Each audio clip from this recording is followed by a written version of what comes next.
Hi, I'm Nathan Tannenbaum with these stories from the Las Vegas Review-Journal.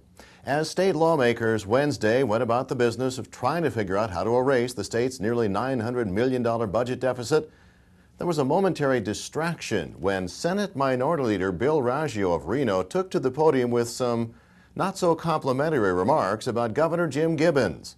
The story of the widening crack in relations between the two Republicans is just one part of the RJ's extensive coverage of the special session of the state legislature. Now, did you know you can watch the session for yourself live on the legislature's website, leg.state.nv.us? Well, RJtv clicked in Wednesday morning, catching University System Chancellor Dan Claich telling state senators there's something that's almost more important than knowing how much money the state's higher education system has to work with, and that's stability. Because if we are chasing from one cut to the next cut to the next cut, we can't do the kind of planning that I think you would expect, Senator Nolan, and that we would try to do for you. Over in the State Assembly, the topic was reducing state employees' retirement benefits, with Speaker Barbara Buckley making a point about holidays and days off and the impact that might have. Holiday sounds so wonderful. You know, who wouldn't want a holiday?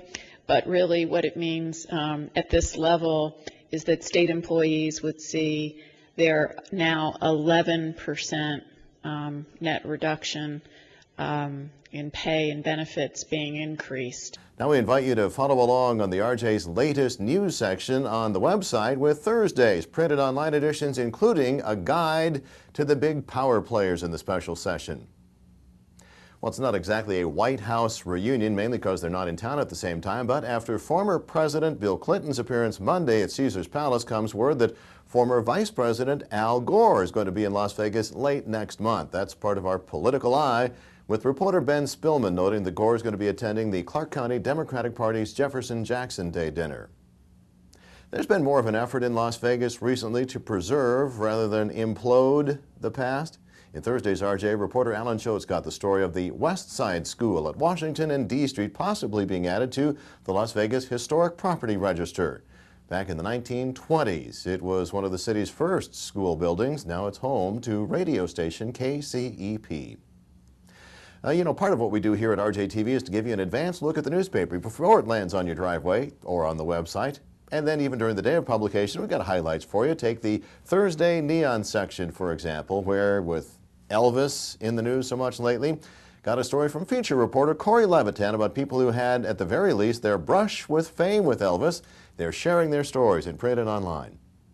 Also on the cover of Thursday's Neon section, the oft-maligned Las Vegas Zoo has a lot to be proud of. Read all about it in Neon Thursday. Now let's talk about the big NASCAR weekend at the Las Vegas Motor Speedway, especially with rain in the forecast for Saturday. It's a 200-lap, 300-mile race. For it to be deemed an official race, it only has to go 101 laps. So they basically have the whole day to get the race in. The facility has state-of-the-art lighting.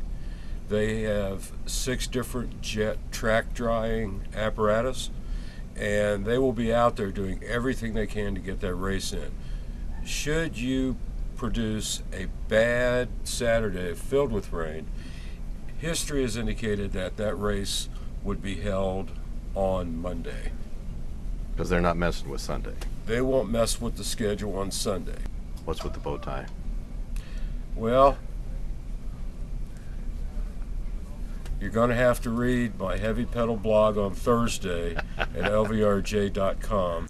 Well, there you go, ladies and gentlemen. Jeff Wolf.